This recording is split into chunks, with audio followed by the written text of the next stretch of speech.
हुकुम tiger का हुकुम. But இதுக்குள்ளே படத்தில் வராது டெலிட்டில் ஒரு scene போயிடுச்சுன்னாக்கா truck flip ஆகுறப்போ Yogi Babu உள்ளே இருப்பார்.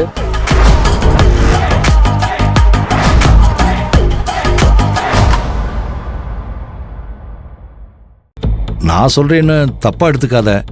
இது உன் கல்யாண விஷயம். இதுல முன்ன பின்ன தான் செலவாகும். பைசா துல்லியமா பட்ஜெட் போட்டு செலவெல்லாம் பண்ண முடியாது. குறைவான ரேட்டுக்கெல்லாம் பார்க்காதப்பா. குறைச்சலானதா பார்க்க மாட்டேனே, கூட எல்லாம் ஆகுது. அதுதானே என்னால பொறுத்துக்க முடியல. என்ன பிரபு கண்ணா, நிறுத்துறியா பாட்டி? யாரோ பெருமையா நினைக்கிறதுக்காக, யாரோ சந்தோஷப்படுறதுக்காக என்னால பணத்தை எல்லாம் தனியா செலவு பண்ண முடியாது. ஆனா வேற ஒரு புத்திசாலித்தனமான வேலை பண்ண முடியும். வேற ஒரு புத்திசாலித்தனமான வேலையா? அது என்ன பிரபு கண்ணா? இங்க பாத்தீங்களா, பிரைஸ் டாக். அடப்பாவமே, இதுல 7000 ரூபான்னு எழுதி அந்த புடவையில ஒட்டிருங்க. இந்தாங்க குடிங்க. பிரபு பிரபு, ஏன் தில்ல இவன் நிச்சயதார்த்த புடவையிலேயே இவ்வளவு குழப்பம் பண்றானே. கல்யாணத்தப்ப தாலியவாது ஒரிஜினல் தங்கத்துல வாங்குவானா, இல்ல அதையும் கவரிங்ல வாங்கிட்டு வந்துருவானான்னு தெரியலையே. எனக்கு அதை நினைச்சாத்தமா பயமா இருக்கு. கல்யாணம் முடியறதுக்குள்ள உன் பேரன் என்னெல்லாம் கூத்தடிக்க போறானோ.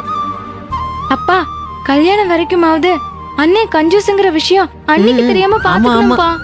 ஆமாம்மா, இந்த கல்யாணத்துக்காக இன்னும் என்னென்ன விஷயத்தையெல்லாம் மறைக்க வேண்டியிருக்குமோன்னு எனக்கு தெரியலையே.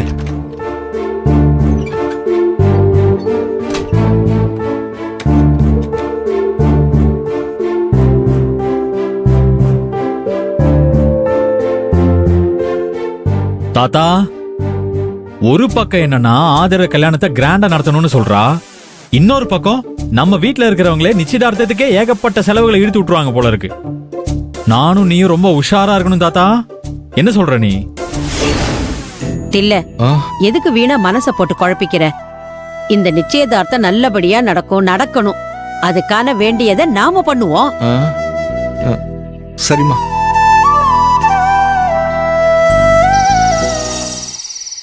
ஆதிரைக்கு நிச்சயதார்த்த புடவை 700 ரூபா. ஆதிர வீட்டுல இருக்கிற மத்தவங்களுக்கு ட்ரெஸ் எடுத்த செலவு 2000 ரூபா. ஐயோ,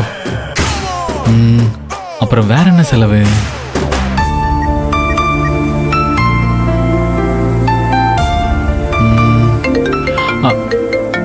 யாரு? அட, நம்ம ஆளு. சொல்லுங்க மேடம். என்ன பண்ணிட்டு இருக்கீங்க? தூங்கிட்டீங்களா? எங்க தூங்குறது, கணக்கு. கண்ண முன்னாலே உன் ஞாபகம் தான், அதனால தூங்காம அப்படியே உட்கார்ந்து இருக்கேன். ஓஹோ, அப்படின்னா என் ஞாபகம் வரக்கூடாதுன்னு முடிவோட இருக்கீங்க, அப்படிதானே? ஐயோ, அப்படியெல்லாம் இல்ல. நான் ஒண்ணு சொன்னா நீ ஒண்ணு அர்த்தம் பண்ணிக்கிறியாமா தாயே? சரி சரி விடுங்க. நீங்க நிச்சயதார்த்த புடவை எடுத்துட்டு தான் அப்பா சொன்னாரு. எடுத்துட்டீங்களா? ஆமாமா, எடுத்துட்டேன். என்ன கலர்? Purple colour. எங்க பர்பிள் கலரா? அது எனக்கு ரொம்ப பிடிச்ச கலர். நானும் உங்ககிட்ட அந்த கலர்ல வாங்குங்கன்னு சொல்லணும்னு நினைச்சிட்டு இருந்தேன். நீங்களாவே வாங்கிட்டீங்க. எப்படிங்க? இதான் என் ஃபேவரட் கலர்னு உங்களுக்கு எப்படி தெரியும்? என் ஃபேவரட் கலரும் இதுதான். அப்படியா? நம்ம 2 பேரோட ரசனை, விருப்பு, வெறுப்பு எல்லாமே ஒண்ணுதானே? ஆமா ஆமா, கரெக்ட். ஆமா, சாரி என்ன ரேட்டுக்கு எடுத்தீங்க? ஆஹா, சாரி ரேட்டு 700 ரூபான்னு சொன்னா நம்ம மானமே போயிரும். உஷாரா பிரபு, உஷாரு. 7000 ரூபா தான். 7000 ரூபாவா? ஏன், அது குறைச்சலா? ஐயோ இல்லங்க, இது ரொம்ப அதிகம். எதுக்காக இவ்ளோ காஸ்ட்லியா எடுத்தீங்க? அட, நீங்க வேற. நான் உங்களுக்கு நிச்சயதார்த்தத்துக்கு 7000 ரூபாய்க்கு புடவையும், கல்யாணத்துக்கு 7 லட்சம் ரூபாய்க்கு பட்டு புடவை எடுக்கணும்னு பக்காவா பிளான் போட்டு வச்சிருக்கேன். ஆனா எங்க அப்பா இல்ல, அவரு கொஞ்சம் கஞ்சோஸ். அந்த காலத்து மனுஷன் வேற. அவரு காசுக்கு கணக்கு பாக்குறவரு. அவருதான் என் கைய கட்டி போட்டுட்டாரு. அதனால வேற வழி இல்லாம 7000 ரூபாய்க்கு புடவை எடுக்க வேண்டியதா போச்சு. நீங்க புடவைய பாருங்க, பிடிக்கலன்னா சொல்லுங்க. டக்குன்னு 70000 ரூபாய்க்கு புடவை வாங்கிடலாம். வேணாம் வேணாம் வேணாம், 7000 ரூபாய் புடவையே போதும். நீங்க சொன்னதுனால விடுறேன். அப்புறம் வேற என்ன விசேஷம்? நாளைக்கு நமக்கு நிச்சயதார்த்தம், அதுதான் விசேஷம். அது எனக்கு தெரியாதா? தெரியும்ல, அப்புறம் என்ன? Good night. குட் நைட்டா? நாளைக்கு சந்திப்போமா? Bye bye. Hello hello hello, வச்சிட்டியா?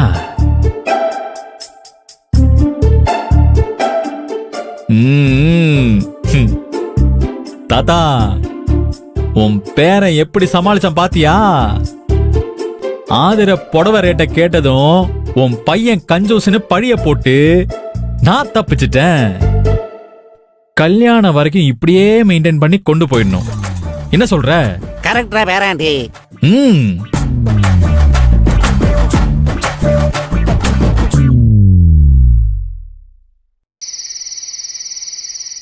நாளைக்கு ஆதிரைக்கும் பிரபுவுக்கும் நிச்சயதார்த்தம் நடக்க போகுது. அதுல எப்படியாவது போய் கலந்துக்கணும். ஆனா எப்படி போறது? என் புருஷனுக்கு கூட தெரியாம போயிடுவேன். ஆனா கழுகு மாதிரி சுத்திட்டு இருக்காளே, அந்த வேல்வெளிக்கு தெரியாம எப்படி போறது?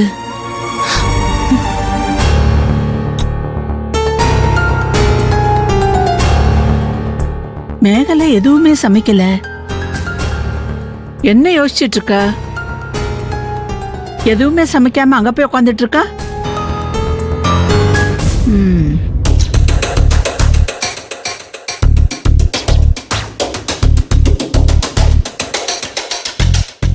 மேகலை, மணி 8 போகுதுமா. டிஃபன் கூட செய்யாம அப்படியே யோசனையில உட்காந்துருக்க.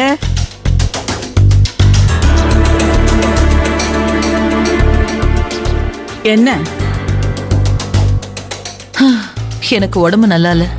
இப்போ இந்த ஒரு வேளைக்கு மட்டும் நீங்க டிஃபன் செஞ்சுக்கிறீங்களா? என்ன சொன்ன? எனக்கு மட்டும் என்ன உடம்பு நல்லாவா இருக்கு? எனக்கும் முதுகு வலியில இருந்து மூட்டு வலி வரைக்கும் எல்லாம் தான் இருக்கு. அதுக்கு என்ன பண்ண முடியும்? சமைக்கிறது உன் வேலை. அதை ஏன் தலையில கட்ட பாக்குறியா? என் தம்பி வந்துட்டான், அவன்கிட்டயே நியாயத்தை கேக்குறேன்.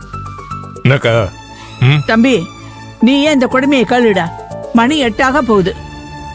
உன் பொண்டாட்டி டிஃபன் பண்ணாம ஒண்ணும் பண்ணாம தீவிரமா யோசனை பண்ணிட்டு சோஃபால காலாட்டிட்டு உட்காந்து இருந்தா.